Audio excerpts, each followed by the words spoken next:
السلام علیکم ورحمۃ اللہ وبرکاتہ۔ عالم اسلام کے مسلمانوں کے لیے خوشخبری، شہر حیدرآباد کی مشہور و معروف دینی اقامتی ہمہ وقتی درسگاہ جامعہ انواریہ کے زیر اہتمام قرآن مجید کی تفسیر کے علاوہ حدیث شریف و فقہ کی مشہور و معروف معتبر و مستند صحاح ستہ کو ملا کر جملہ 25 کتابوں کی ویڈیو ریکارڈنگ کا سلسلہ شروع ہو چکا ہے۔ اسی کی ایک سنہری کڑی جامع ترمذی شریف کا درس بھی ہے، جو الحمدللہ جاری و ساری ہے۔ بیات شیخ المشائخ حضرت سید محمد عبد القدیر الحسینی المعروف نورانی پاشا رحمۃ اللہ علیہ، بانی و فاؤنڈر جامعہ انواریہ و باب العلم انواریہ ایجوکیشنل سوسائٹی حیدرآباد۔ سب سے پہلے عربی عبارت پڑھی جائے گی، ترجمہ کیا جائے گا اور تشریح بیان کرتے ہوئے مسائل پر بھی روشنی ڈالی جائے گی، تاکہ احادیث شریفہ کا منشا اور مقصد سمجھ میں آئے اور ہم احکام شریعت پر عمل پیرا ہو سکیں۔ اللہ تعالیٰ سے دعا ہے کہ وہ ہم کو سننے اور سنانے سے زیادہ احکام شریعت پر عمل کرنے کی توفیق عطا فرمائے۔ آج کی نشست حدیث نمبر 3231 سے شروع ہوتی ہے۔ سورہ توبہ کی تفسیر کا بیان چل رہا ہے، اسی کا یہ تسلسل ہے۔ بسم اللہ الرحمن الرحیم۔ حدثنا عبد بن حمید قال حدثنی یعقوب بن ابراہیم بن سعد عن ابیہ عن محمد بن اسحاق عن الزہری عن عبید اللہ بن عبد اللہ بن عتبہ عن ابن عباس قال سمعت عمر بن الخطاب یقول لما توفی عبد اللہ بن ابی دعی رسول اللہ صلی اللہ علیہ وسلم للصلاة علیہ فقام الیہ فلما وقف علیہ یرید الصلاة تحولت حتى قمت فی صدرہ فقلت یا رسول اللہ اعلی عدو اللہ عبد اللہ بن ابی القائل یوم کذا وکذا کذا وکذا يعد أيامه قال ورسول الله صلى الله عليه وسلم يتبسم حتى إذا أكثرت عليه قال أخر عني يا عمر إني قد خيرت فاخترت قد قيل لي استغفر لهم أو لا تستغفر لهم إن تستغفر لهم 70 مرة فلن يغفر الله لهم لو أعلم أني لو زدت على 70 غفر له لزدت قال ثم صلى عليه ومشى معه فقام على قبره حتى فرغ منه قال فعجب لي وجرأتي على رسول اللہ صلی اللہ علیہ وسلم واللہ ورسولہ عالم فواللہ ما کان الا یسیرا حتی نزلت ہاتان الآیتان ولا تصلی علی احد منہم مات ابدا ولا تقم علی قبرہ الی آخر الآیہ قال فما صلی رسول اللہ صلی اللہ علیہ وسلم بعدہ علی منافق ولا قام علی قبرہ حتی قبضہ اللہ۔ ھذا حدیث حسن غریب صحیح۔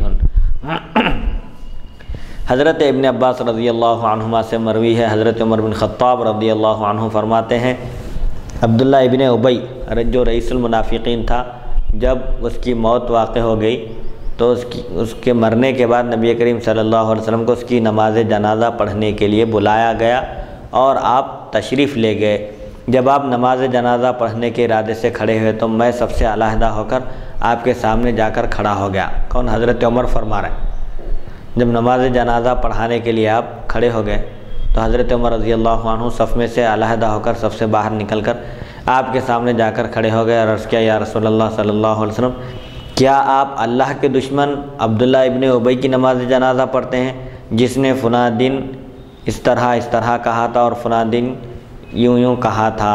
اس طرح میں نے دن شمار کرنے شروع کر دیے، یعنی یہ اللہ کا دشمن ہے، یہ وہی شخص ہے جو فلاں موقع پر ایسا کیا تھا اور جنگ احد کے موقع پر اپنے 300 ساتھیوں کو لے کر میدان جنگ سے فرار ہو گیا تھا اور مسلمانوں کو اس نے اس طرح کی تکلیف پہنچائی تھی، دین کے بارے میں، اللہ کے بارے میں، خود آپ کے بارے میں اس نے ایسا کہا تھا۔ وہ دن حضرت عمر رضی اللہ عنہ شمار کرنے شروع کیا اور بتایا کہ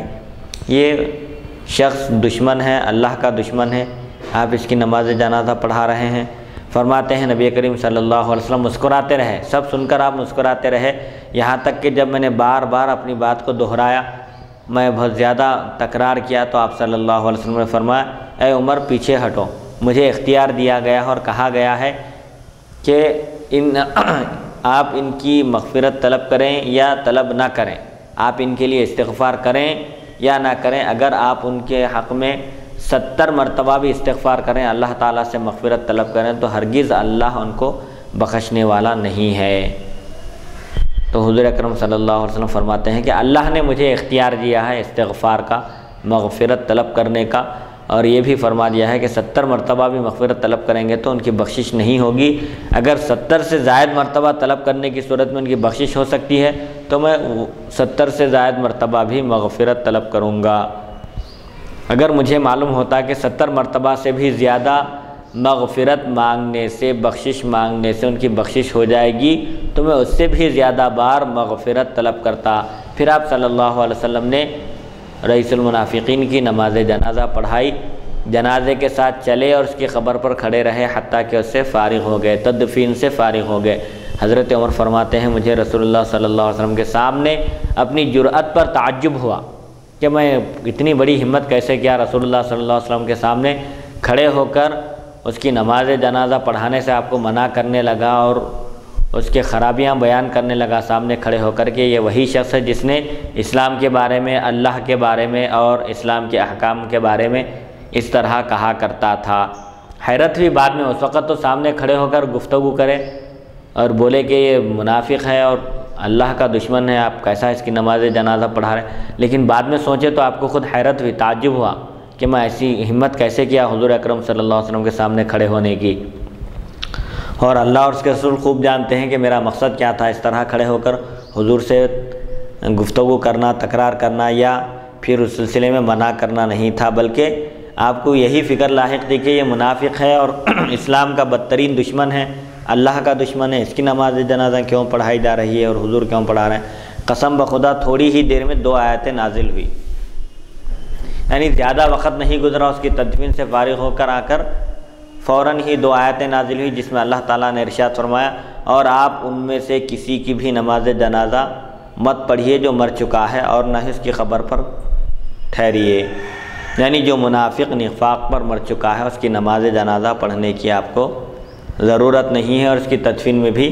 شریک نہیں ہونا۔ الی آخر قال، راوی کہتے ہیں پس رسول اللہ صلی اللہ علیہ وسلم نے اس کے بعد کسی منافق کی نماز جنازہ نہیں پڑھائی اور نہ ہی اس کے قبر پر کھڑے ہوئے یہاں تک کہ اللہ تعالیٰ نے آپ کی روح قبض کی، آپ کا وصال ہوا۔ تو بہرحال جو منافق تھے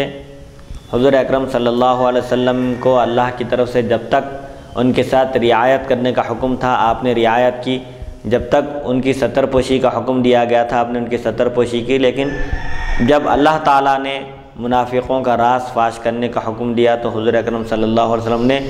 منافقوں کی نشاندہی بھی فرمائی تھی اور ایک موقع پر مسجد نبوی سے ایک ایک کو نام لے کر جو منافقین تھے ان کو باہر کر دیا تھا آپ۔ اور حضرت حذیفہ بن یمان رضی اللہ عنہ جو رازدار صحابی ہیں، حضور اکرم صلی اللہ علیہ وسلم نے انہیں منافقین کے نام بتا دیے تھے اور اطلاع دے دی تھی کہ فلاں فلاں شخص منافق ہے۔ تو بہرحال حضور اکرم صلی اللہ علیہ وسلم نے ہمدردی کی خاطر اس کی نماز جنازہ پڑھائی تھی اور اس کی تدفین میں بھی آپ شریک رہے، لیکن پھر جب قرآن کی آیت نازل ہوئی اور اس میں صریح طور پر روک دیا گیا، نماز جنازہ پڑھنے سے منع کیا گیا اور اس کی تدفین میں شریک ہونے سے منافقوں کی روک دیا گیا، تو آپ صلی اللہ علیہ وسلم تا وصال پھر کسی منافق کی نماز جنازہ نہیں پڑھائے۔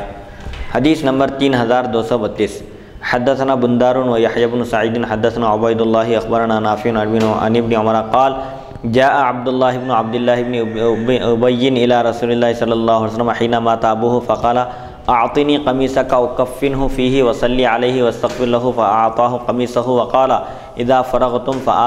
فآذنوني فلما اراد ان يصلي جذبه عمر وقال اليس قد نهى الله ان تصلي على المنافقين فقال انا بين خيرتين استغفر لهم ولا تستغفر لهم فصلى عليه فانزل الله ولا تصلي على احد منهم مات ابدا ولا تقم على قبره فترك الصلاة عليهم۔ هذا حدیث حسن صحیح۔ حضرت ابن عمر رضی اللہ عنہما سے روایت ہے عبداللہ بن ابی کے مرنے کے بعد ان کے بیٹے حضرت عبداللہ رضی اللہ عنہ نے نبی کریم صلی اللہ علیہ وسلم کی خدمت میں حاضر ہو کر عرض کیا، یہ رئیس المنافقین پکا منافق تھا، لیکن اس کے بیٹے عبداللہ انتہائی سچے اور پکے عاشق رسول تھے، حضور اکرم صلی اللہ علیہ وسلم کے جانثار صحابہ میں آپ کا شمار ہوتا تھا۔ انہوں نے حاضر ہو کر عرض کیا کہ یا رسول اللہ صلی اللہ علیہ وسلم آپ اپنی قمیص مبارک عطا کیجئے تاکہ میں اپنے باپ کو اس میں کفن دوں، آپ ان کی نماز جنازہ پڑھیے اور ان کے لیے مغفرت کی دعا فرمائیں۔ تو آپ صلی اللہ علیہ وسلم نے قمیص مبارک عطا فرمائی اور فرمایا تجہیز و تکفین سے فراغت پر مجھے اطلاع دینا۔ جب آپ صلی اللہ علیہ وسلم نماز جنازہ پڑھنے کے لیے کھڑے ہوئے تو حضرت عمر بن خطاب رضی اللہ عنہ نے آپ کو کھینچا اور عرض کیا، یا رسول اللہ صلی اللہ علیہ وسلم، کیا اللہ تعالیٰ نے آپ کو منافقوں کی نماز جنازہ پڑھنے سے منع نہیں فرمایا؟ نبی کریم صلی اللہ علیہ وسلم نے ارشاد فرمایا، مجھے بخشش مانگنے اور نہ مانگنے کا اختیار ہے۔ اللہ تعالیٰ نے مجھے اختیار دیا ہے، میں چاہے تو مغفرت طلب کروں ان کے لیے، چاہے تو مغفرت طلب نہ کروں، اللہ تعالیٰ نے اختیار دیا ہے، لہذا میں ان کے لیے مغفرت طلب کروں گا۔ یہ کہہ کر آپ نے نماز جنازہ پڑھائی۔ اس پر اللہ تعالیٰ نے یہ آیت نازل فرمائی، وَلَا تُصَلِّ عَلَىٰ أَحَدٍ مِّنْهُمْ مَاتَ أَبَدًا وَلَا تَقُمْ عَلَىٰ قَبْرِهِ، کہ اور آپ ان منافقین میں سے کسی کی نماز جنازہ نہ پڑھائیے اور نہ اس کی قبر پر کھڑے ہوئیے، بے شک وہ اللہ اور اس کے رسول کے منکر ہوئے اور فسق و فجور پر ہی مر گئے، توبہ کی ان کو توفیق بھی نہیں ہوئی۔ یہ قمیص مبارک کا اس سے پہلے عرض کیا جا چکا ہے کہ حضور اکرم صلی اللہ علیہ وسلم کی قمیص مبارک عبداللہ رضی اللہ عنہ کیوں طلب کیے؟ برکت حاصل کرنے کے لیے کہ قمیص کی برکت سے تو وہ عذاب سے محفوظ رہیں۔ حضور اکرم صلی اللہ علیہ وسلم کے عطا کرنے کی حکمت کیا ہے کہ حضرت عباس رضی اللہ عنہ کو جنگ بدر کے موقع پر لباس کی ضرورت تھی اور حضرت عباس رضی اللہ عنہ کا قد دراز تھا اور اس وقت صرف رئیس المنافقین ہی کا قمیص، اس کا کرتا ہی حضرت عباس رضی اللہ عنہ کو آ سکتا تھا۔ اس نے اپنی قمیص دی تھی جنگ بدر کے موقع پر جب حضرت عباس رضی اللہ عنہ قید ہو کر آئے، تو حضور اکرم صلی اللہ علیہ وسلم نے اپنے چچا کا احسان چکانے کے لیے، احسان کا بدلہ چکانے کے لیے اس کو اپنی قمیص عطا فرمائے۔ اور ایک حکمت یہ تھی کہ اس حسن سلوک سے، اس اچھے سلوک کو دیکھ کر اس کے قبیلے کے لوگ جو اس سے اچھی طرح واقف ہیں، اس کی اظہار آسانی سے اور اس کی خباثتوں سے، وہ لوگ کم سے کم قمیص مبارک عطا کرنے کے حسن سلوک کو دیکھ کر مسلمان ہو جائیں گے۔ چنانچہ قمیص مبارک عطا کرنے کی برکت سے اس قبیلے کے 1000 لوگ مشرف و اسلام ہو گئے۔ اور حضور فرمائے بھی قمیص عطا کرتے وقت کہ میری یہ قمیص صرف ایمان والوں کو فائدہ پہنچائے گی، اس کے لیے ایمان شرط ہے۔ حدیث نمبر 3233۔ تو اس سے یہ بھی معلوم ہوتا ہے کہ صالحین سے جو چیز منسوب ہوتی ہے وہ بھی برکت والی ہوتی ہے، چاہے لباس ہو یا کوئی اور چیز ہو۔ تو حضور اکرم صلی اللہ علیہ وسلم کا لباس مبارک بھی برکت والا ہے، فائدہ پہنچانے والا ہے، اور انبیاء کرام علیہم السلام کے لباس میں بھی یہ تاثیر ہوتی ہے۔ چنانچہ حضرت یوسف علیہ السلام کی قمیص جب لے جا کر حضرت یعقوب علیہ السلام کو دی گئی تو ان کی بینائی لوٹ آئی۔ تو بہرحال یہ صالحین کے بقیہ چیزوں سے تبرک حاصل کرنا، برکت حاصل کرنا، یہ احادیث شریفہ سے بھی ثابت ہے، قرآن سے بھی ثابت ہے، اس میں کوئی بدعت کی یا کوئی نئی بات نہیں ہے۔ حدیث نمبر 3233۔ حدثنا قتيبة حدثنا الليث عن عمران بن ابي انس عن عبد الرحمن بن ابي سعيد عن ابي سعيد الخدري انه قال تمارى رجلان في المسجد الذي اسس على التقوى من اول يوم فقال رجل هو مسجد قباء وقال الاخر هو مسجد رسول الله صلى الله عليه وسلم فقال رسول الله صلى الله عليه وسلم هو مسجدي هذا حديث حسن صحيح وقد روي هذا عن ابي سعيد من غير هذا الوجه رواه انيس بن ابي يحيى عن ابي سعيد۔ حضرت ابو سعید خدری رضی اللہ عنہ سے روایت ہے، دو آدمیوں نے آپس میں اس مسجد کے بارے میں جھگڑا کیا جس کی بنیاد شروع ہی سے تقوی و پرہیزگاری پر رکھی گئی۔ ایک نے کہا وہ مسجد قباء ہے جو ہجرت کے دوران، ہجرت کرتے وقت حضور اکرم صلی اللہ علیہ وسلم نے مسجد مدینہ منورہ پہنچنے کے بعد تعمیر فرمائی تھی اور اس میں جمعہ بھی ادا فرمائی تھی۔ دوسرے شخص نے کہا کہ وہ رسول اللہ صلی اللہ علیہ وسلم کی مسجد ہے، یعنی مسجد نبوی ہے۔ اس پر نبی کریم صلی اللہ علیہ وسلم نے ارشاد فرمایا وہ میری یہ مسجد ہے، یعنی مسجد نبوی مراد ہے جس کی تأسیس پہلے ہی دن سے، اول یوم سے تقوی و پرہیزگاری پر رکھی گئی تھی۔ یہ حدیث حسن ہے اور اس سند کے علاوہ بھی حضرت ابو سعید خدری رضی اللہ عنہ سے مروی ہے۔ انیس بن ابی یحییٰ نے بواسطہ والد حضرت ابو سعید خدری رضی اللہ عنہ سے روایت کی ہے۔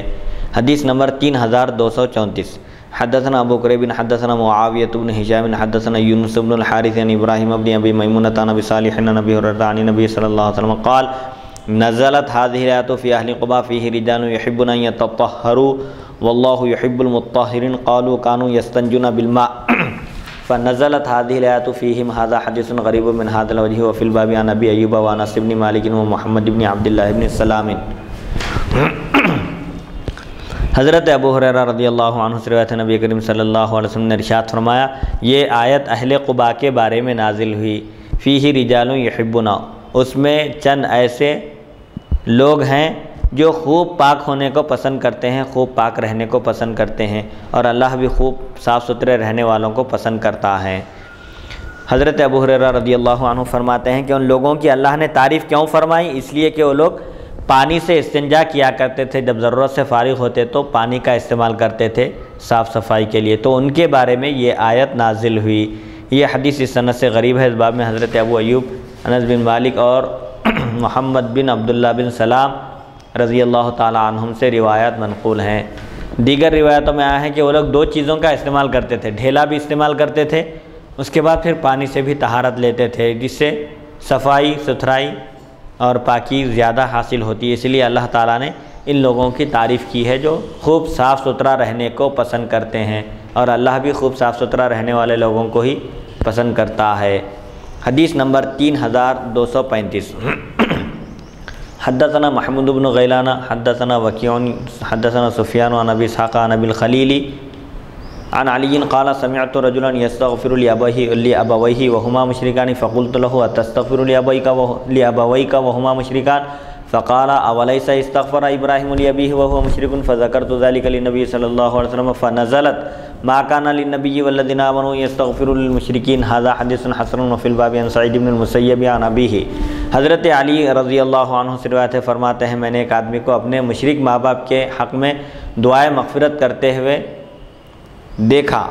سنا، دعائے مغفرت کرتے ہوئے سنا، تو میں نے اس سے کہا کیا تو اپنے مشرک ماں باپ کے لیے مغفرت طلب کرتا ہے؟ اس نے کہا کیا حضرت ابراہیم علیہ السلام نے اپنے والد کے لیے مغفرت نہیں مانگی حالانکہ وہ بھی مشرک تھے؟ حضرت علی رضی اللہ عنہ فرماتے ہیں میں نے یہ بات نبی کریم صلی اللہ علیہ وسلم کی خدمت میں عرض کی تو اس پر یہ آیت نازل ہوئی کہ کسی نبی کے شایع نشان نہیں ہے یہ، اور ان لوگوں کے جو ایمان لائے، یعنی نبی اور ایمان والوں کے لیے مناسب نہیں ہے، یہ ہرگز زیب نہیں دیتا کہ وہ مشرکوں کے لیے مغفرت طلب کریں۔ یہ حدیث حسن ہے، اور اس باب میں سعید بن مسیب سے روایت ہے، وہ اپنے والد سے روایت کیے۔ جب یہ بار بار یہ ایسی روایتیں آ رہی ہیں مفتی صاحب جی، تو پھر حبیب مکرم صلی اللہ علیہ وسلم جو رئیس المنافقین کے لیے بخشش کی آپ نے جو دعا فرمائی، تو پھر اس دعا فرمانے میں حکمت کیا ہے، مصلحت کیا ہے؟ کیونکہ اللہ تبارک و تعالیٰ نے قرآن مجید کی آیت کے ذریعے صاف ارشاد فرما دیا کہ آپ منافقین کے لیے دعا اور مغفرت مت کیجیے۔ اس میں دو چیزیں گزر گئی نا بھائی، پہلے حضور کیا فرمائے، حضرت عمر عرض کیے، بار بار ذکر کیے کہ یہ منافق ہے، اسلام کا دشمن ہے، پھر کیسے آپ اس کی نماز جنازہ پڑھا رہے ہیں؟ تو اللہ تعالیٰ آپ کو اختیار دیا تھا مغفرت طلب کرنے کا اور مغفرت طلب نہیں کرنے کا، آپ ان کے لیے مغفرت طلب کیجئے یا مت طلب کیجئے۔ اگر 70 مرتبہ بھی مغفرت طلب کریں گے تو ان کی بخشش نہیں ہوگی۔ تو نماز پڑھانے کے بعد صراحتاً روک دیا گیا کہ کسی منافق کی آپ نماز جنازہ مت پڑھائیے، اس کی تدفین میں بھی شریک مت ہوئیے۔ اس سے پہلے منع نہیں کیا گیا تھا نماز پڑھنے سے۔ مغفرت کے بارے میں حضور یہی فرمایا نا، 70 مرتبہ اگر مغفرت طلب کی اس کی مغفرت نہیں ہوتی، اگر 70 سے زائد مرتبہ اگر مغفرت طلب کرنے پر مغفرت ہو سکتی ہے تو میں اللہ کی بارگاہ میں ضرور 70 سے زائد مرتبہ اس کے لیے مغفرت طلب کروں گا۔ لیکن چونکہ ان لوگوں کے دلوں میں نفاق ہونے کی وجہ سے کچھ فائدہ نہیں ہوگا اور کوئی چیز کام آنے والی نہیں ہے، تو بہرحال نماز پڑھنے کے بعد وہ آیتیں نازل ہوئی جس میں نماز سے روکا گیا۔ اب یہاں پر ایک شخص کو جو حضرت علی رضی اللہ عنہ اپنے مشرک ماں باپ کی مغفرت طلب کرتے ہوئے سنے تو اس سے کہے کہ بھائی مشرکوں کے لیے مغفرت طلب کرنا نہیں ہے، تو اس شخص نے کہا کہ ابراہیم علیہ السلام بھی تو مغفرت طلب کیے تھے نا اپنے والد کے لیے، وہ مشرک تھے۔ تو اب وہاں پر اس بارے میں مفسرین کرام اور محدثین ائمہ اہل سنت و جماعت لکھتے ہیں کہ یہاں ابراہیم علیہ السلام کے لیے جو ذکر آیا ہے کہ وَإِذْ قَالَ إِبْرَاهِيمُ لِأَبِيهِ آزر حضرت ابراہیم علیہ السلام کے والد نہیں تھے، چچا تھے،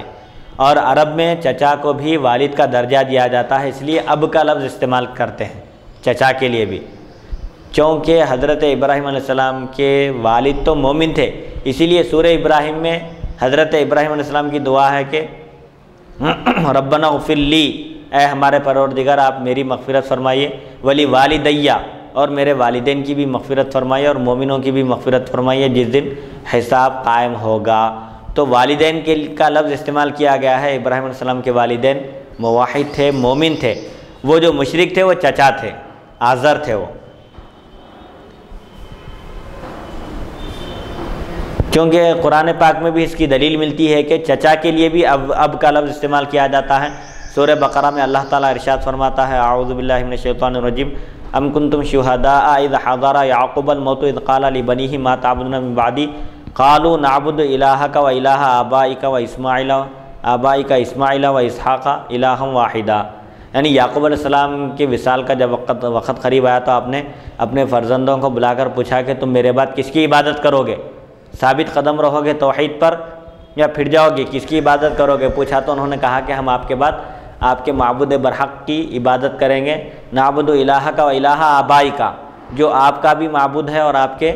آبا و اجداد کا بھی معبود ہے۔ اس میں پھر حضرت اسماعیل علیہ السلام کا بھی انہوں نے ذکر کیا۔ تو حضرت اسماعیل علیہ السلام کیا ہونا چاہیے ان کو؟ والد نہیں ہے، چچا ہے۔ تو چچا کے لیے بھی اب کا لفظ استعمال کیا گیا۔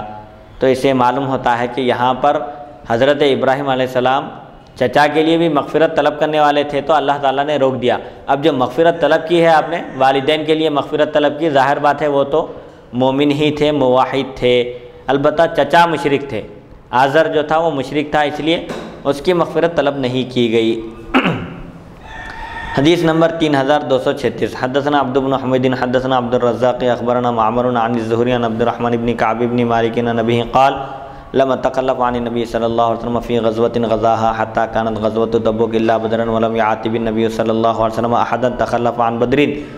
انما خرج يريد العير فخرجت قریش مغیثین لعیرهم فالتقوا عن غیر موعد كما قال اللہ تعالی ولعمری ان اشرف مشاہد رسول اللہ صلی اللہ علیہ وسلم فی الناس لبدر وما احب انی كنت شہدتها مکان بیعتی لیلۃ العقبۃ حیث توافقنا علی الاسلام ثم لم تخلف بعد عن النبی صلی اللہ علیہ وسلم حتى كانت غزوۃ تبوک وہی آخر غزوۃ غزاها وآذن النبی صلی اللہ علیہ وسلم الناس بالرحیل فذکر الحدیث بطوله قال فانطلقت الى النبی صلی اللہ علیہ وسلم فاذا هو جالس في المسجد وحوله المسلمون وهو يستنير كاستنارة القمر وكان اذا سر بالامر استنار فجئت فجلست بين يديه فقال ابشر يا كعب بن مالك بخير يوم اتى عليك منذ ولدتك امك فقلت يا نبي الله امن عند الله او من عندك فقال بل من عند الله ثم تلا هؤلاء الايات لقد تاب الله على النبي والمهاجرين والانصار الذين تبعوه في ساعة العسرة من بعد ما كاد يزيغ قلوب فريق منهم ثم تاب عليهم انه بهم رؤوف رحيم قال وفينا انزلت ايضا اتقوا الله وكونوا مع الصادقين قال قلت يا نبي الله ان من توبتي الا احدث الا صدقا وانا انخلع من مالي كله صدقة الى الله والى رسوله فقال النبي صلى الله عليه وسلم امسك عليك بعض مالك فهو خير لك فقلت فاني امسك سهمي الذي بخيبر قال فما انعم الله علي نعمة بعد الاسلام اعظم في نفسي من صدقي رسول الله صلى الله عليه وسلم حين صدقته انا وصاحباي لا تكونوا كذبنا فهلكنا لا نكون كذبنا فهلكنا كما هلكوا واني لارجو ان لا يكون الله ابلى احدا في الصدق مثل الذي ابلاني ما تعمدت لكذبة بعد واني لارجو ان يحفظني الله فيما بقي وقد روي عن الزهري هذا الحديث بخلاف هذا الاسناد قد قيل عن عبد الرحمن بن عبد الله بن كعب بن مالك عن ابيه عن كعب وقد قيل غير هذا وروى يونس بن يزيد هذا الحديث عن الزهري عن عبد الرحمن بن عبد الله بن مالك ان اباه حدثه عن كعب بن مالك۔ حضرت کعب بن مالک رضی اللہ عنہ سے روایت ہے فرماتے ہیں میں غزوہ تبوک تک جنگ بدر کے سوا کسی بھی جنگ میں نبی کریم صلی اللہ علیہ وسلم سے غیر حاضر نہ رہا۔ کعب بن مالک رضی اللہ عنہ فرماتے ہیں کہ صرف غزوہ تبوک میں آپ نہیں جا سکے، اس کے علاوہ ہر غزوے میں آپ برابر شریک رہے، جنگ بدر کے سوا۔ اچھا، جنگ بدر میں بھی شرکت کا آپ کو موقع نہیں ملا، پھر غزوہ تبوک میں غفلت ہوگی جس کی وجہ سے اب حاضر نہیں ہوئے، اس غزوے میں شریک نہیں رہے۔ جنگ بدر میں شریک نہ ہونے والوں پر نبی کریم صلی اللہ علیہ وسلم نے کسی قسم کی ناراضگی کا اظہار نہیں فرمایا، کیونکہ رسول اکرم صلی اللہ علیہ وسلم تو محض ایک قافلے کے ارادے سے تشریف لے گئے تھے۔ مشرکین مکہ کا ایک قافلہ آ رہا ہے، تجارتی قافلہ، تو اس کو روکنے کے لیے حضور اکرم صلی اللہ علیہ وسلم تشریف لے گئے تھے، اور قریش بھی اپنے قافلے کی فریاد رسی کے لیے ہی نکلے تھے، اپنے قافلے کی مدد ہی کے لیے قریش بھی نکلے تھے۔ قریش جو میدان بدر میں جمع ہوئے وہ لوگ بھی جنگ کے ارادے سے نہیں آئے تھے،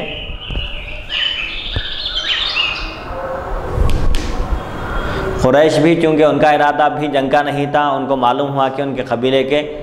کے قافلے کے در پہ ہونے والے ہیں مسلمان، یہ معلوم ہوا تو وہ اپنے قافلے کی مدد کے لیے پہنچ گئے تھے۔ ادھر سے مسلمان بھی قافلے کے تعاقب میں پہنچے تھے، لیکن بغیر کسی مدت کے، بغیر کسی فیصلے کے اور بغیر کسی تعین کے یہ جنگ ہوئی تھی، اور قریش بھی اپنے قافلے کی مدد کے لیے ہی نکلے تھے، یہاں تک کہ کسی منصوبے کے بغیر ہی مدبھیڑ ہو گئی، بغیر کسی پلاننگ کے، بغیر کسی منصوبے کے یہ جنگ بدر واقع ہوئی، یہاں تک کہ کسی منصوبے کے بغیر ہی مدبھیڑ ہو گئی، جیسا کہ اللہ تعالیٰ نے فرمایا۔ اور آپ یاد کیجیے اس وقت کو جب اللہ تعالیٰ نے تم سے دو جماعتوں میں سے، دو چیزوں میں سے ایک کا وعدہ کیا ہے، یعنی یا تو جنگ ہوگی یا پھر قافلے کا مال و دولت ملے گا۔ مجھے اپنی زندگی کی قسم غزوات رسول اللہ صلی اللہ علیہ وسلم میں سب سے زیادہ شرف و فضیلت غزوہ بدر کو حاصل ہے، کیونکہ اسلام کی سب سے پہلی جنگ ہے جنگ بدر، اور اس میں شریک ہونے والے صحابہ کو اللہ تعالیٰ نے مغفرت کی بشارت دی اور ان کو اختیار دے دیا، اعملوا ما شئتم فقد غفرت لکم، یعنی اب تم جو چاہے عمل کرو، تمہاری بخشش ہو چکی ہے۔ اگر بفرض محال کوئی غلط کام بھی کرتے، گناہ بھی کرتے تو ان کی گرفت نہیں ہوتی تھی۔ اتنا بڑا درجہ اللہ تعالیٰ نے جنگ بدر میں شریک ہونے والے صحابہ کو یہ اعزاز بخشا تھا، لیکن اس کے باوجود میں لیلۃ العقبہ کی بیعت، جہاں ہم نے اسلام پر مضبوطی سے قائم رہنے کا عہد کیا تھا،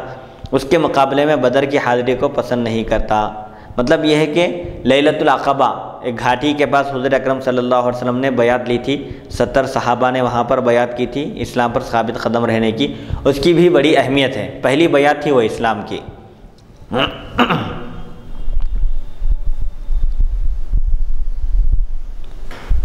اس کے بعد میں کسی غزوے سے غیر حاضر نہ رہا۔ بہرحال جنگ بدر میں تو جو شریک نہیں ہوئے تو ان پر عتاب نہیں ہوا، برہمی ظاہر نہیں کی گئی، ناراضگی کا اظہار نہیں ہوا، کیونکہ اصل مقصد وہاں پر جنگ کا نہیں تھا۔ اچانک بغیر منصوبے کے، بغیر پلاننگ کے مدبھیڑ ہو گئی کفار سے، اور وہ جنگ واقع ہوئی، یہاں تک کہ غزوہ تبوک کا وقت آ گیا، اور یہاں حضرت صلی اللہ علیہ وسلم کا آخری غزوہ تھا۔ اس موقع پر نبی کریم صلی اللہ علیہ وسلم نے لوگوں کو کوچ کرنے کا حکم فرمایا، سفر کرنے کا حکم دیا۔ اس کے راوی نے طویل حدیث بیان کی اور پھر فرمایا، میں نبی اکرم صلی اللہ علیہ وسلم کی خدمت میں حاضر ہوا، آپ مسجد میں تشریف فرما تھے اور آپ کے ارد گرد مسلمانوں کا اجتماع تھا، آپ چاند کی طرح چمک رہے تھے، آپ کا چہرہ انور چاند کی طرح چمک رہا تھا، روشن اور منور تھا۔ عادت مبارکہ تھی کہ جب کبھی آپ کو کسی بات سے خوشی محسوس ہوتی، کسی بات سے فرحت اور سرور حاصل ہوتا تو آپ کا چہرہ انور چمک اٹھتا، جب آپ خوش ہوتے، مسرت حاصل ہوتی آپ کو، تو آپ کا چہرہ مبارک منور ہوتا، چمک اٹھتا اور چمک کے آثار دکھائی دیتے۔ میں خدمت میں حاضر ہو کر آپ کے سامنے بیٹھ گیا، آپ نے فرمایا، اے کعب بن مالک، جب سے تمہاری ماں نے تم کو پیدا کیا ہے اس دن سے آج تک سب سے اچھے دن کی تم کو خوشخبری ہو۔ مطلب یہ ہے کہ تم پیدا ہونے کے بعد سے اب تک جو تمہاری زندگی گزری ہے اور جو تمہارے دن گزرے ہیں، ان تمام دنوں میں سب سے اچھا، سب سے خوش قسمت دن تمہارا آج کا ہے کہ اللہ نے تمہاری توبہ قبول کر لی ہے اور تم لوگوں کے بارے میں آیت نازل کی ہے۔ میں نے عرض کیا، یا رسول اللہ صلی اللہ علیہ وسلم، اللہ کی طرف سے یا آپ کی جانب سے؟ یہ خوشخبری کس کی طرف سے ہے، اللہ کی طرف سے ہے یا آپ کی طرف سے ہے؟ تو حضور صلی اللہ علیہ وسلم نے فرمایا، نہیں، بلکہ اللہ کی طرف سے ہے، اللہ نے تم لوگوں کی توبہ قبول کر لی ہے۔ پھر آپ نے یہ آیتیں پڑھی۔ البتہ تحقیق اللہ تعالیٰ نے نبی کی اور مہاجرین کی اور ان انصار کی جو آپ کی سختی کی گھڑی میں بھی، مشکل کے وقت میں بھی آپ کی پیروی کی، ان کی توبہ اللہ نے قبول کر لی۔ 3236۔ البتہ تحقیق کے اللہ تعالیٰ نے نبی کریم صلی اللہ علیہ وسلم اور مہاجرین اور ان انصار کی توبہ قبول کر لی جنہوں نے حضور اکرم صلی اللہ علیہ وسلم کی پیروی کی مشکل کے وقت میں۔ ان میں سے ایک جماعت کے دل ٹیڑھے ہو جانے کے بعد پھر اللہ تعالیٰ نے ان کی توبہ قبول کی، یقیناً وہی ان پر بے حد مہربان اور رحم کرنے والا ہے۔ قال، حضرت کعب بن مالک رضی اللہ عنہ فرماتے ہیں، اور ہمارے ہی بارے میں یہ آیت بھی نازل ہوئی، اے ایمان والو اللہ سے ڈرو اور سچوں کے ساتھ ہو جاؤ، متقی پرہیزگار سچ بولنے والوں کی صحبت اختیار کرو۔ فرماتے ہیں میں نے عرض کیا اے اللہ کے نبی صلی اللہ علیہ وسلم، میری توبہ میں سے یہ بھی ہے کہ میں ہمیشہ سچ بولوں گا اور اپنا سب مال اللہ و رسول جل جلالہ و صلی اللہ علیہ وسلم کی راہ میں صدقہ کرتے ہوئے خود اس سے لا تعلق ہو جاؤں گا، بے تعلق ہو جاؤں گا۔ یعنی میری توبہ یہ ہے کہ میں ہمیشہ سچ بولوں گا، کیونکہ میں اب کامیاب رہا سچ بولنے کی وجہ سے۔ نبی کریم صلی اللہ علیہ وسلم نے فرمایا کچھ مال اپنے پاس روک کر